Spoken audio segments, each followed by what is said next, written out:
મરીને દીધા માગ. હંસદાઈ હાલ્યા ગયા, મરીને દીધા માગ. અભાગી જીવ તો ઘણાય છે, અનેક છે. કુટિલ હરદાના કાગ, કુટિલ હરદાના કાગ સંગત કહો ક્યાં જઈ કરી. વૃત્તિને વિરાગણ કરી મરત લોકમાં ફરી. કોઈ શબ્દોના પારકું ભેટ છે, તેદી લેશે ભક્તિમાં ભાગ. સદગુરુ સ્વારામ બાપા કે હંસ હાલ્યા ગયા, જેને મરીને દીધા માગ.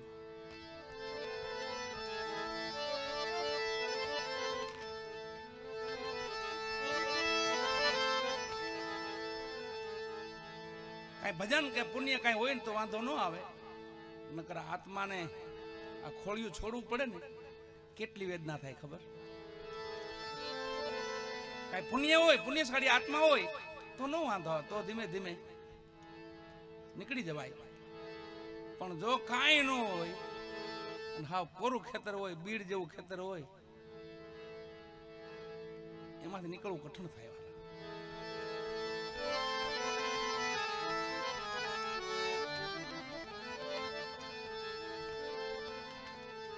એક રાજાને 4 રાણી હતા, એમાંથી રાજાનો છેલ્લો અવસર આવ્યો, બુઢો થયો, પોતે મરણ પથારીએ પડ્યો. 4 રાણીઓને બોલાવી, તમે આમાંથી મારી સંગાથે કોણ આવશો? 4 રાણીઓને બોલાવી, મારી સંગાથે જગા પીર આવ્યા છે, જે જેતપુરની બાજુમાં જયપુર, જ્યાં મારી પરબની ઝૂંપડી છે, તેના પરમ સેવક છે, અને હાલમાં પ્રગટ પીર, જાહેર પીર એવું જેનું જીવન છે. એવા જગાભાઈ, જગા પીર જેને અમે કહી છીએ, અમારી સંગાથ અહીંયા જો વગાડવામાં છોકરા બધાય ખૂબ રાજી છે, બધાય ખૂબ આનંદ કરાવે છે. એવા રુદ્રભાઈ જોગી, એમને પ્રેમથી તાળી વધાવવાલા. રુદ્રભાઈ જોગીને તાળીથી વધાવવાલા પ્રેમથી. વાહ વાહ. એ ઠંડીનો બંદોબસ્ત બહુ સારો કર્યો, ઠંડી લાગે એમ નથી. અને દાદાએ ખૂબ ભજનાનંદી આત્મા છે, જેની પાછળ આવા સુંદર મજાના ભજનો થાય છે. અટાણે ભજન થવું જ કઠણ છે, બધું થાય, ભજન ન થાય.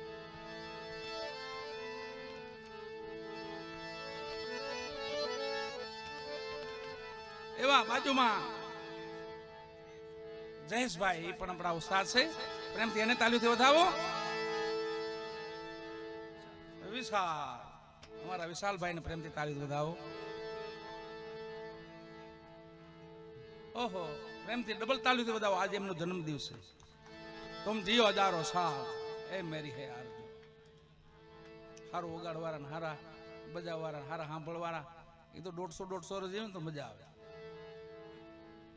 હારું સાંભળવાળા, હારું વગાડવાળા બે આવી ગયા, હારું ગાવાવાળા એ તો 150 પોણા 200 વર્ષ જીવતા હાલે. 2 વર્ષ ભલે કાઢ નાખે, ડબલ સદી ભલે મારી નાખે. હારા તો જરૂર છે ભાઈ.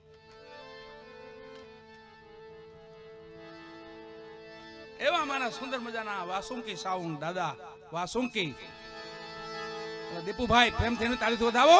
Than Vasunki sound. એવું મારું શૂટિંગ, એટલે દેશ વિદેશમાં જેનું નામ છે, જેનું પ્રખ્યાત છે, એવા રાજસિંહભાઈ મોઢવાડિયા, એમને પણ તાલીથી વધાવવાલા પ્રેમથી. અને 2 ચેનલમાં જે લાઈવ છે, એ 2 ચેનલ મારી છે. એક મારી દીકરીની છે અને એક મારી છે.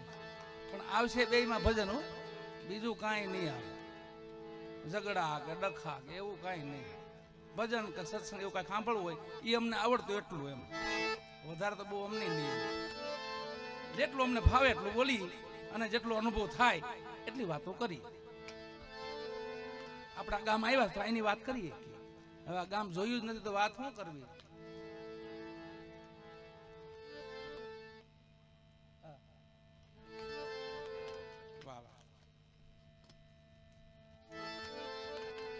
એવો દેહ અને કાયા રાણીનો વિલાપ છે. આપણે એ બાજુ જ આલી છે, પણ 2 વાત એની થોડીક છે. કાંક સત્કર્મ કરી લઈ, કાંક ભજન કરી લઈ, કાંક સેવા કરી લઈ, એટલે છેલ્લે આ કાયા રાણીનો વિલાપ છે. આત્મરામ જે છૂટો પડે છે, એ 4 રાણીઓની વાત હતી એટલે આપણે એ વાતમાં હાલ્યા જતા હતા. રાજન મરવા પીડો 4 ને બોલાવ્યું, તમે મારી ભેગી કોણ આવશો? તે પેલી રાણીએ ના પાડી કે હું નહીં આવું, હું મહાન લગી ભેગી આવીશ, શમશાન લગી. તો બીજી રાણી કીધું તમે, તો તમારું ક્રિયાકર્મ પાછળથી હું કરી નાખી, પણ ભેગી તો નહીં આવું. ત્રીજી રાણી કીધું તમે, કે તમે ગયા પછી હું તો ઘર માંડવાની છું. ઓહો. ચોથી રાણી કીધું તમે ક્યાં ન્યા લગી ભેગી આવું, ક્યાં જાવું? ભગવાનના ચરણમાં જાવું, માના ચરણમાં જાવું, હરિચરણમાં જાવું, બ્રહ્મા લીન થાવું, તમારે શું જાવું, ક્યાં જાવું કયો? સમજવાનું એટલું છે, આતમ રાજા છે, એને 4 રાણીઓ છે. પેલી જ આ કયા રાણી, આ ભલે મુશે લીંબુ લટકતા હોય પણ કહેવાય આને કયા રાણી, અને બીજી ઉપમા નો દેવાય. કયા રાણો નો કહેવાય. કયા રાણો કોઈ કીધું? કયા રાણી. પછી પુરુષની હોય તો ભલે, માતાની હોય તો ભલે, પણ કહેવાય આને કયા રાણી, અને કયા રાણો નો કહેવાય. અને બધાયમાં વસે છે એ આતમ રાજા કહેવાય. માતામાં વસે તો આતમ રાજા, અને આપણામાં વસે તો આતમ રાજા. આત્મી રાજા કોઈ કીધો નો કહેવાય. આત્મી રાજા હોય જ નહીં, આતમ રાજા એક જ રાજા છે, આતમ રાજા. અને કયા રાણી, આ પેલી રાણી. બીજી રાણી કીધું તમે ક્રિયાક્રમ કરી. ત્રીજી કીધું તમે, ગયા પછી ઘર માંડી. ચોથી કીધું તમે કયો ન્યા લગી ભેગી આવું. સમજવાનું એટલું છે, પેલી કયા રાણી મહાન લગી ભેગી આવે, બાકી જાવું ન્યા નો આવે, મહાનમાં બાળી નાખે. આ કયા રાણી. બીજી આપણી પત્ની. ભેગા કોકો હાલે તો એના નામ રહી જાય, બાકી તો અહીંયા બધું ક્રિયાક્રમ કરી નાખે, અને 12મે દિવસે હરિહર થઈ જાય, લાડુ બાડુ જમી લે, બધું જય છે આરામ. એ આપણી પત્ની એટલે ત્રીજા રાણી. અને ત્રીજી એટલે આપણી માયા આવડે ઈ. આમાં આપણે ગયા એટલે આપણે નામે ગમે 150 વીઘા હોય, ગઈ બીજાના ઘરમાં ગઈ. દીકરો દીકરાના ઘર અહીંયા વહી જાય, કોઈ દીકરીઓ દેન પાસે વહી જાય, કોઈનું સરકાર પાસે વહી જાય, પણ એ નહીં, એ માયા રાણી. અને ત્રીજી અને ચોથી તો એ આપણી ભક્તિ. જ્યાં લગી જાવું ત્યાં લગી ભેગી આવે. વાલા માના દરબાર લગી ભેગી આવે, ભગવાનના દરબાર લગી ભેગી આવે, હરિના ચરણ લગી ભેગી આવે, હરિમાં લીન થવતા લગી ભેગી આવે. દાસ પુરુષોત્તમ કહેશે કોઈ દી આનો અભિમાન ન કરો. આ કયા રાણી આપણી નથી, છેલ્લા એ મૂકીને જવું પડે છે. આ થોડી આપણી છે, એને અહીં મૂકી દેવી પડે છે. આપણું શું થાય? આપણું ભજન, સમરણ, સેવા, માતા પિતાની સેવા, ગુરુ સેવા, સંતોની સેવા એ કરી લેતી આપણું.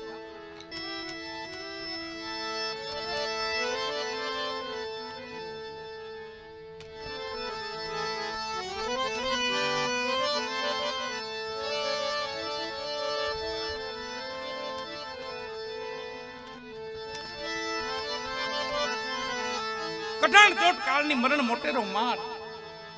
કંઈક રાણા ને કંઈક રાજ્યા છોડી આયલા સંસાર હાલો હેતે હરિનો રસ પીજી. પાછા ગામડેથી શમશાન લગી આવ્યા, ત્યાંથી પાછા વળી ગયા, દ્વારકાની જાત્રાએ વળી ગયા પાછા. અહીંયા દુંદા બાપાને આપણે શ્રદ્ધાંજલિ રૂપી બાપ શું કહેવાય ને વાલા, બાપ માં છે ને એનો પ્રેમ તો ઘાત છે, પણ બાપનો પ્રેમ એ કઈ કમ નથી. બાપની માયા કઈ કમ નથી, બાપની મમતા કઈ કમ નથી. તો જેને વીતી હોય એને ખબર હોય, વીતી હોય જાણે પરવીતી, હું જાણે પૃથ્વી. જેની માથે વીતી હોય ને એને ખબર હોય. નાના બચ્ચા હોય ને માં મૂકીને વહી ગયું હોય ને પછી બાપને કાંધે બોજ આવી ગયો હોય, અને પછી બાપ છે ને બાપ નો હોય, પછી માં બની જાય. માં બની છોકરાઓને મોટા કરતો હોય.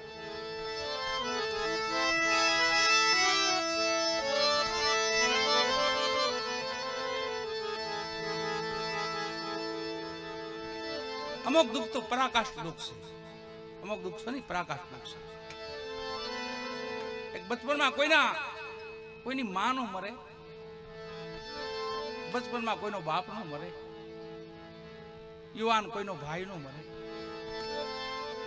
નાનું બચ્ચું કોઈનું હોય, એકનું બચ્ચું હોય, એ કોઈ ભગવાન એને સલામત રાખે.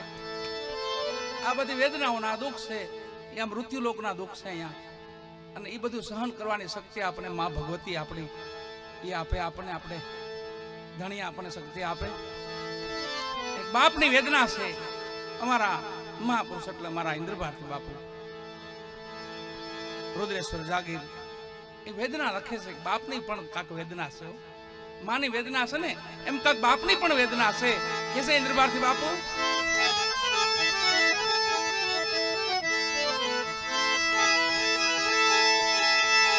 એવો ઘેરો રે વડલો ને ઘેરી છાયડી,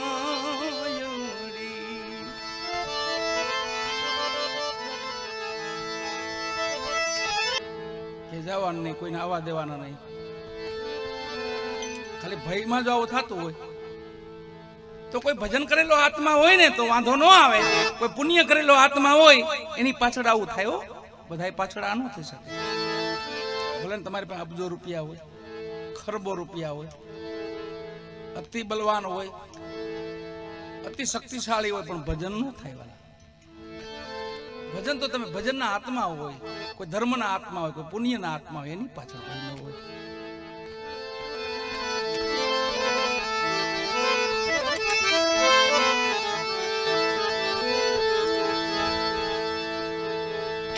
આજનું રાત જમા જાગરણ છે જી, એ ધુંધા બાપાના નામ માથે એની યાદમાં, ખેમા બાપા એમની યાદમાં, આપણા પિતૃલોક કહેવાય જેને, એને દેવ કહેવાય, પિતૃદેવ. આજનો અવસર છે આપણી પાસે હાથમાં. આ અવસરે છૂટવાનું હોય વાલા. જો માતાઓ દીકરીઓ હાથમાં અગરબત્તી લઈને ઉભી ગયું છે, એ શા માટે ખબર? ફરજમાંથી છૂટે છે. અમારથી કાંઈ ભૂલ થઈ હોય, અમારથી કાંઈ વેણ કવેણ બોલાવના હોય તો માફ કરી દો. એ છૂટવા માટે ઉભા છે. માતા પિતાના ઋણમાંથી છૂટાતું નથી, પણ છતાંય આ એક છેલ્લા અવસરે આપણે કઈ પ્રાર્થના કરીએ ને તો એ દેવ આત્મા છે, આપણે જીવ આત્માને માફ કરી દઈએ અને સદાય આપણી માતા રેમ દૃષ્ટિ રાખે.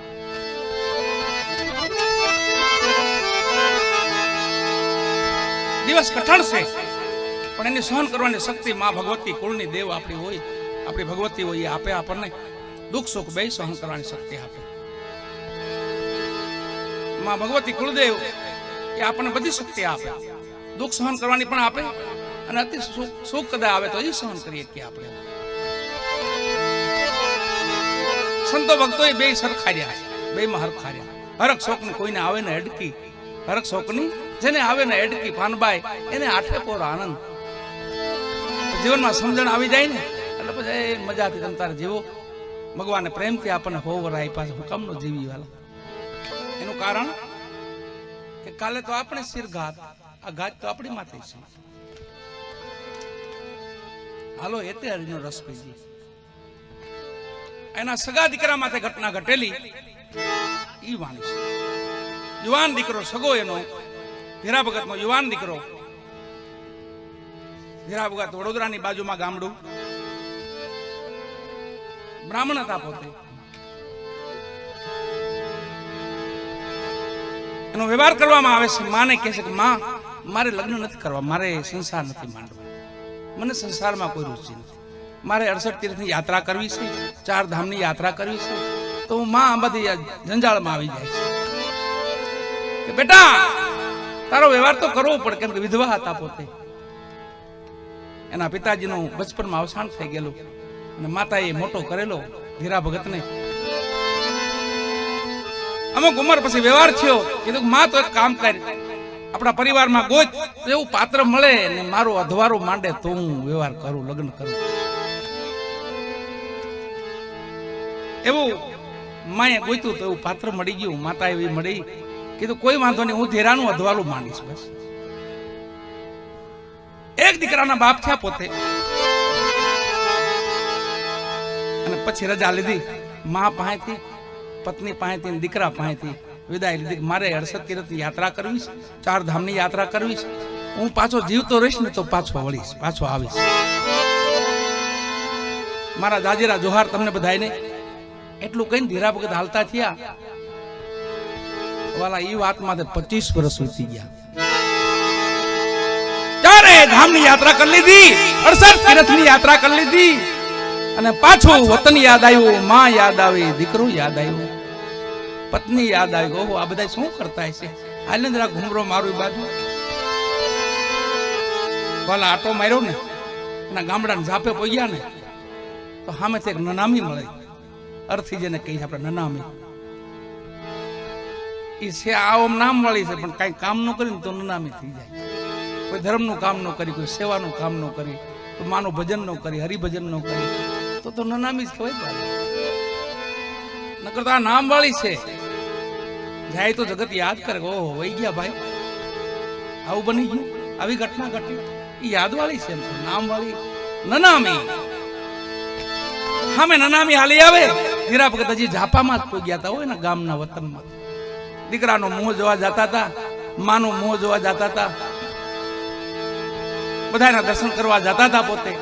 અને ઝાપામાં નનામી મળી તો વિચાર કર્યો, મારા ગામમાં કોઈ રામચરણ પામ્યું છે તો હું આ ગામનો છું, મારે શમશાને જવું જોઈએ. કોઈને કીધું નહીં. પાછળ ડાગુ હાલતા થઈ ગયા ધીમા ધીમા. શમશાને આવ્યા, ચિતા ખડકાણી, માથે સબને મૂક્યું, દા દેવાઈ ગયો, સબ હળગવા માંડ્યું. વાલા હળગીને રાખ થઈ ગયો. બધા દાગુ લોકો નાઈ ધોઈને ઘર બાજુ પાછા વળ્યા. અને ધીરા ભગતે એક દાગુને પૂછ્યું, ભાઈ ગામમાંથી કોણ રામચરણ પામ્યું?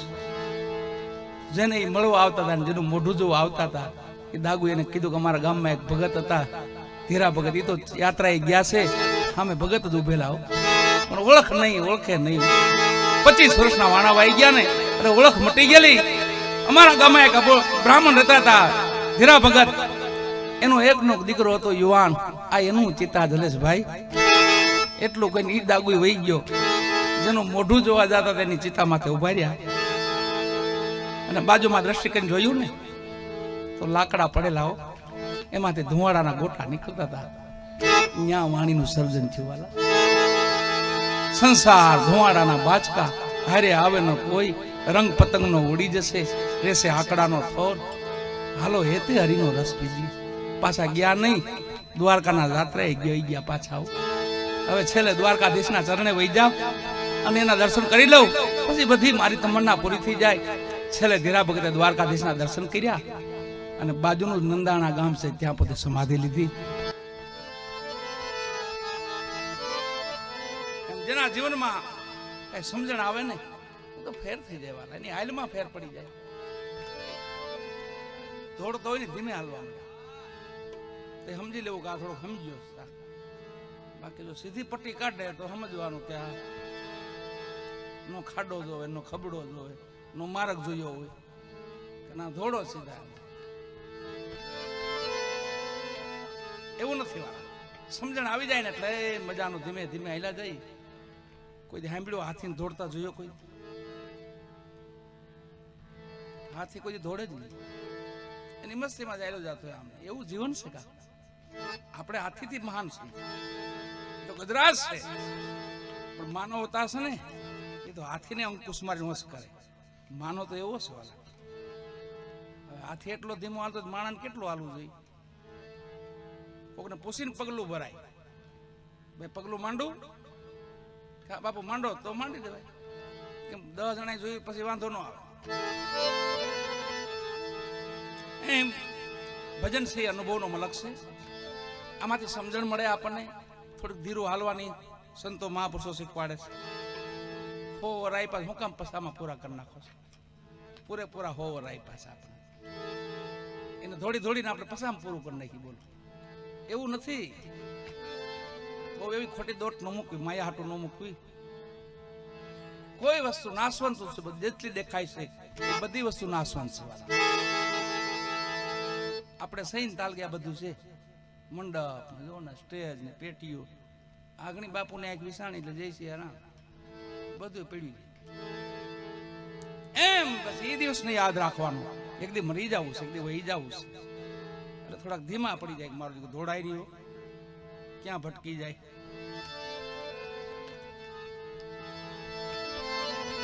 એમ બાપા ધંધા બાપાને આપણે શ્રદ્ધાંજલિના ભજનો બધા એક પછી એક અર્પણ કરી છે. એમાંથી એક ભજન ભીતરનો ભેરું મારો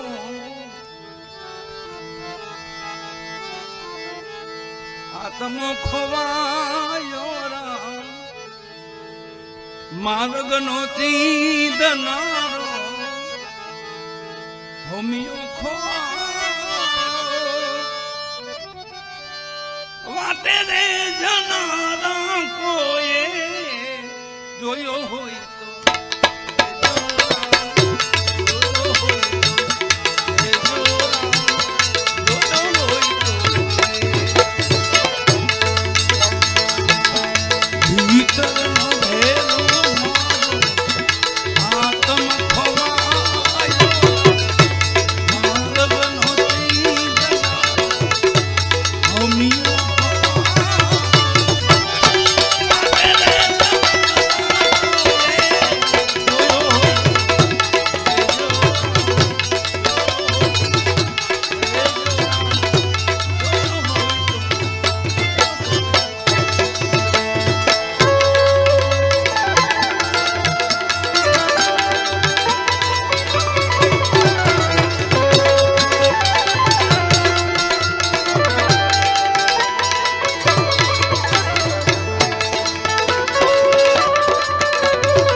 કુટિલ હરદાના કા કુટિલ હરદાના કા સંગત કહો ક્યાં જઈ કરીએ પ્રતિ ને રાવણ કરી મરત લોકમાં અમે ફરીએ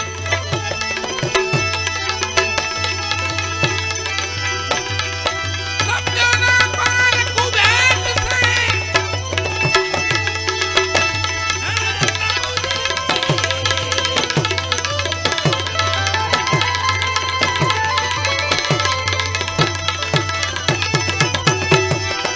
સત્યના પાર કુબેર છે તેની લે છે ભક્તિ માં ભાગ તમારા બાપા કે હંસલા આયા ગયા આયા ગયા મરી લે મરી લે મરી લે